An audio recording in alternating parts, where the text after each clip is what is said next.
नमस्ते, मेरा नाम है श्रीनाथ और आप देख रहे हैं द रिदम एक्सपीरियंस। तो कुछ गाने ऐसे होते हैं जो आप भले कितने भी साल बाद सुनो, वो आपको उतने ही फ्रेश साउंड करते हैं जितने तब साउंड करते थे जब आपने पहली बार उन गानों को सुना था।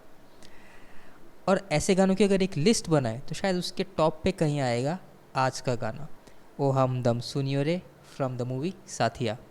And it's a match made in heaven. जैसे ए आर रहमान का म्यूज़िक है, गुलजार जी के बोल हैं, and 3 epic Bollywood singers in one song, शान, के and Kunal Ganjawala. It's a match made in heaven. तो आज एक काम करते हैं, इस अमेजिंग सॉन्ग को सीखते हैं, not just as a drummer but as a musician. अब इसका मतलब क्या है? इसका मतलब ये है कि हम ना सिर्फ इसके ड्रम बीट सीखेंगे, हम ये भी सीखेंगे कि इस गाने में क्या क्या सेक्शंस हैं, ट्रांजिशंस क्या है, बेस लाइन और ड्रम सेट पार्ट्स के बीच में क्या रिलेशनशिप है, एक्सेट्रा एक्सेट्रा। तो हम बहुत ही इन डेप्थ स्टडी करेंगे इस गाने की। तो चलो आज कुछ बढ़िया सीखते हैं, क्योंकि म्यूज़िक आसान है।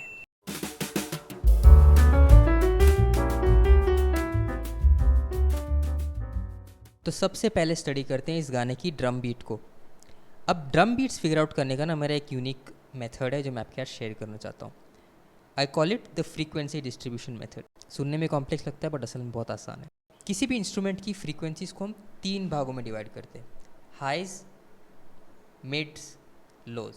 हाइज मतलब हाई फ्रीक्वेंसी, ड्रम सेट के रिलेशन में, जैसे सिम्बल्स जो सबसे ऊंची पिच की आवाज़ देती है। फिर आते हैं मिड्स जो हमारे टॉम्स या फिर स्नेयर ड्रम, और फाइनली लोज, लो फ्रीक्वेंसी जो होगा हमारा बेस ड्रम। तो हमारा कोई भी बीट फिगर आउट करने का अप्रोच ये रहेगा कि सबसे पहले हम हाई फ्रीक्वेंसीज फिगर आउट करेंगे कि सिम्बल्स पे या फिर हाई हैट पे क्या काम हो रहा है। वंस वी डू दैट, उसको रेफरेंस लेके हम मिड्स फिगर आउट करेंगे, विच मीन्स कि स्नेयर ड्रम पे क्या हो रहा है। और जब ये दोनों पार्ट्स हम फिगर आउट कर लें, उसके बाद फाइनली हम डिसाइड करेंगे कि बेस ड्रम पे गाने में क्या हो रहा है। सो इस स्टेप बाय स्टेप प्रोसेस से हमारा ट्रांसक्रिप्शन बहुत ही आसान हो जाता है। ठीक है। सो इन दिस सॉन्ग जो हाई हैट्स है हमारे, वो through out the song 8 note पे बज रहे हैं। फॉर एग्जाम्पल अगर हमारा टेम्पो ये हुआ 1 2 3 4, 1 and 2 and 3 and 4 and 1 and 2 and 3 and 4 and 8 notes. ये हुए हमारे हाइज। अब मिड फ्रीक्वेंसी पे जाते हैं। मिड्स में हमारा जो बैक बीट है स्नेयर ड्रम का, वो बीट्स 2 and 4 पे बज रहा है, जैसे रेगुलर रॉक बीट्स में बजता है। आपको एग्जांपल दूं तो कुछ इस तरीके से 1 2 3 4।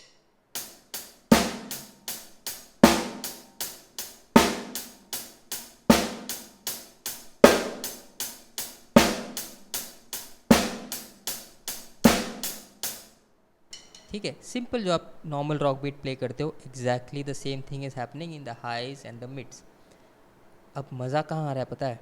कि लोज में क्या हो रहा है। तो बेस ड्रम पे क्या हो रहा है ये फिगर आउट करने के लिए हमारे पास हाई हैट का रेफरेंस है ना, टाइम का। तो अब बेस ड्रम पे क्या हो रहा है वो मैं आपको सिंग आउट करके बताता हूँ। The beat essentially, if I beat boxes sound something like this, दुप ताक दु दुप दुप ता दुम दुम, दुप ता दु दु दु ता दु दु। तो now let me try to play this. अभी हाई हैट में नहीं डाल रहा।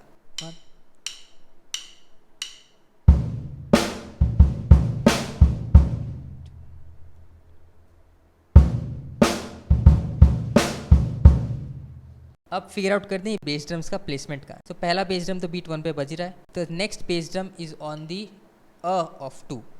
आप नोटिस करो, एंड ऑफ 2 के बाद बजता है bass drum on the next 16th note, something like this.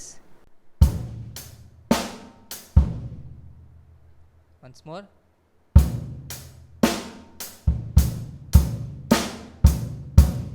ये मैंने पूरी बीट बजाई।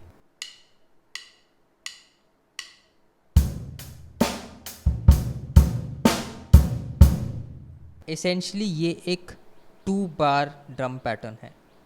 ठीक है, तो मैं अभी सिर्फ फर्स्ट बार को कवर कर रहा हूँ।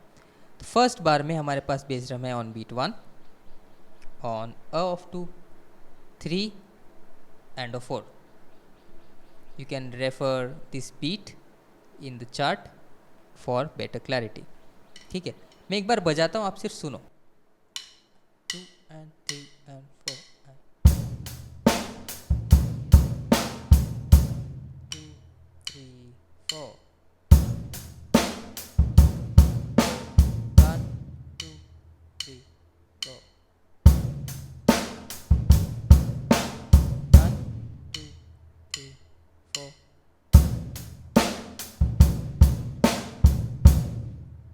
ठीक है। तो इसमें ट्रिकी बिट वही है कि आपको जो ऑफ 2 पे आपको बेस ड्रम बजाना है, which will not line up with your hi hat. That's the only tricky bit. बाकी सारे नोट्स हमारे 8 नोट्स पे ही हैं विथ द हाई हैट। अब since this is a 2 bar pattern, तो सेकेंड बार में क्या हो रहा है वो पता करते हैं। तो सेकेंड बार में essentially you are playing almost the exact same thing, बस आपको एक बेस ड्रम नोट कम बजाना है। तो आप एंड ऑफ 4 पे जो बेस ड्रम नोट आ रहा था उसको स्किप कर दोगे इन द सेकेंड बार। तो if you look at the beat it will look something like this. तो आप नोटिस करोगे कि एंड ऑफ 4 पे कोई बेस ड्रम नहीं है इन द सेकेंड बार। तो मैं दोनों बार एक के बाद एक बजाता हूँ। तो आप नोटिस करना, फर्स्ट बार में एंड ऑफ 4 पे बेस ड्रम है, सेकेंड बार में एंड ऑफ 4 पे बेस ड्रम नहीं है।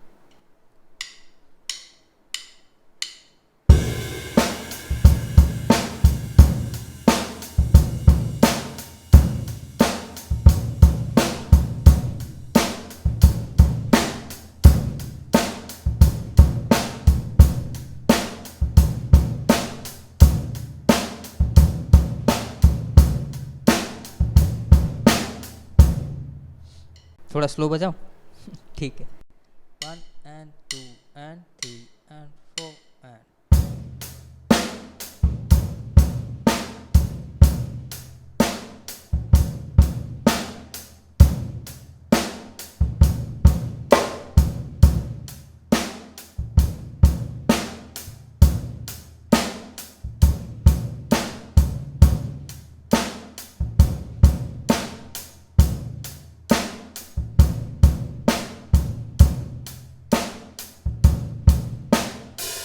ठीक है, सिंपल।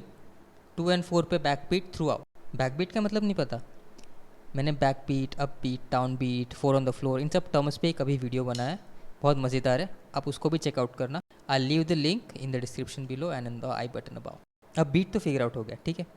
अब फिगर आउट करते हैं कि बेस लाइन में क्या इंटरेस्टिंग चीज़ें हो रही हैं। तो इस गाने की बेस लाइन में 2 इंटरेस्टिंग चीज़ें हो रही है जो हम डिस्कस करते हैं। Number 1, it's a 2 bar long base line.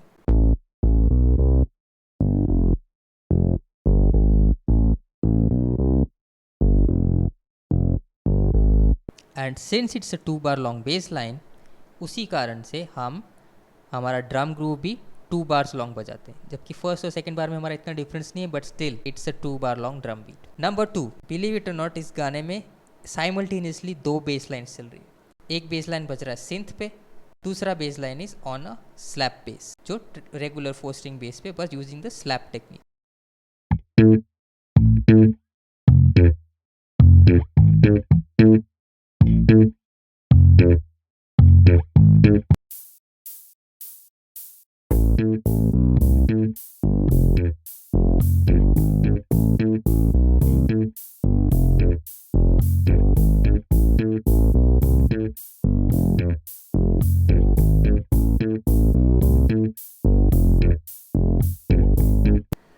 आप में से मोस्ट लोगों ने सिंथ बेस लाइन को नोटिस किया होगा, पर शायद स्लैप बेस लाइन को नोटिस नहीं किया होगा।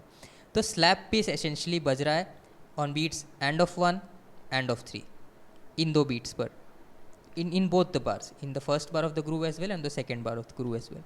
Now since we have noticed that there are 2 bass lines going on, तो हम एक काम कर सकते हैं, हम स्लैप बेस वाली बेस लाइन को भी हल्के से एक मार्क करते हैं ताकि और इंटरेस्ट जनरेट हो हमारे ड्रम ग्रूव में।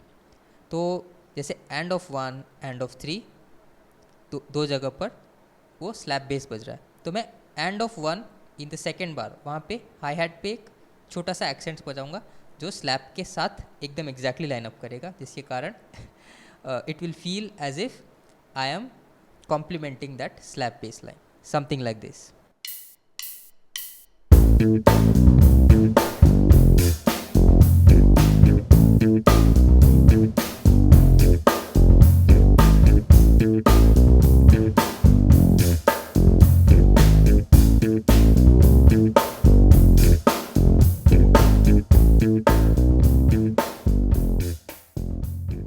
सो that's the core beat in this song. उसके अलावा कोई और अलग से ड्रम बीट नहीं है, बस अलग अलग सेक्शंस है। So now let's find out what sections there are in this song. तो इस गाने के 3 सेक्शंस है। एक है वर्स या मुखड़ा, जो ओ हमदम सुनियो रे जो मेन सेक्शन है वो। उसके बाद आता है कोरस सेक्शन, धीम धीम तानाना वाला सेक्शन, राइट। एंड थर्डली एक बीच में भी एक सेक्शन आता है जिसमें रैप चल रहा है। If you don't remember, it's this section.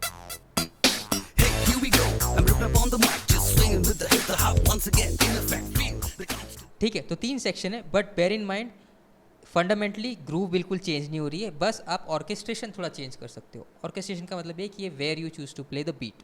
जैसी कोरस आता है, you can choose to play the beat on the right cymbal, ताकि ग्रूव थोड़ी और ओपन हो, थोड़ा और ग्रैंड साउंड करे। And you can finally come back to the hi hat again जब आप वर्स बजाते हो। तो रैप सेक्शन में आई वुड रिकमेंड कि आप हाई हैट पे ही प्ले करो, क्योंकि जब रैप सिंग करते हैं वो नोट्स बहुत ही छोटे और स्टकाटो और फास्ट आते हैं, और अगर आप उस पर राइट सिंबल बजाओगे तो वो साउंड थोड़ा स्प्रेड हो जाएगा। तो स्टकाटो प्ले करने के लिए हमारे पास हाई हैट एक बहुत अच्छा ऑप्शन है, तो stick with the hi hat when you playing the rap section of the song. Now गाने के सेक्शंस को मार्क कैसे करें? यूजुअली क्या होता है कि सॉन्ग्स में you end up playing fills to mark section from section.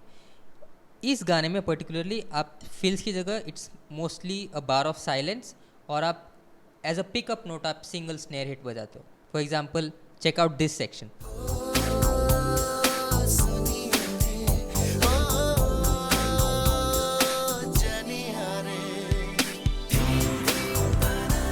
तो आपने देखा जैसे सिर्फ बीट 4 पे पिकअप नोट बजा के you move on to the next section. तो either you can play an accented snare drum और you can play a flam, which also sounds really cool here. If you don't know what a flam is और flam की perfect technique सीख पाओ, उस पर भी मैंने एक वीडियो बनाया है which you can check out in the description और in the I button above. तो अब तक हमने क्या क्या सीखा? We learn the drum groove first using our frequency distribution method. पहले हमने हाइज फिगर आउट किए, then mids and then lows, and हमारे पास पूरी की पूरी ड्रम ग्रूव क्रिएट हुई। उसके बाद हमने फाइंड आउट किया कि बेस लाइन्स में क्या पेक्यूलियरिटी है, कि base line number 1 is a 2 bar pattern, not a 1 bar pattern. और नंबर 2 कि इस गाने में 2 बेस लाइन्स बज रही है, एक सिंथ बेस पे and 1 on a slap base. You can play the song without the knowledge of this, but अगर आपके पास ये नॉलेज आ गई तो you will obviously play much better, because you know the song that much better. जितना गहराई में जाओगे गाने की, उतना अच्छा प्ले कर पाओगे। उसके बाद हमने देखा कि गाने में सेक्शंस कौन से हैं, वर्स है, कोरस है और एक रैप सेक्शन है, और उन 3 सेक्शंस में हमको क्या इंस्ट्रूमेंट्स का चॉइस करना चाहिए ताकि सॉन्ग ज़्यादा निखर के आए। For example we choose to play the rap section on the hi hat because of a reason, we choose to play the chorus on the right cymbal for a reason. ठीक है, these are musical choices which will make you a musical drummer. ठीक है, और finally हमने देखा कि transitions कैसे हो रहे हैं फ्रॉम सेक्शन टू सेक्शन। इसमें फील्स ज़्यादा नहीं है, but you can always play a pickup note on the snare drum to move from section to section. Overall ये गाना थोड़ा फास्ट टेम्पो पे, तो choose to play them a little slower ताकि आपके बेसिक मैकेनिक्स सॉल्व हो जाए, ताकि आप फाइनली जब गाना प्ले करो आप बहुत ही कंफर्टेबली और ईजिली प्ले कर पाओ। अगर आपको कोई भी डाउट हो इस गाने में, please drop a comment, I will be more than happy to help you. अगर आप चाहते हैं कि मैं कोई पर्टिकुलर सॉन्ग कवर करूँ आपके लिए और उसको ब्रेक डाउन करूँ, you can leave that in the comments too, I will try to make a video for you. ठीक है, याद रखना म्यूज़िक आसान है, सब नज़ीरे की बात है। Until next time, I am Srinath and this is the Rhythm Experience.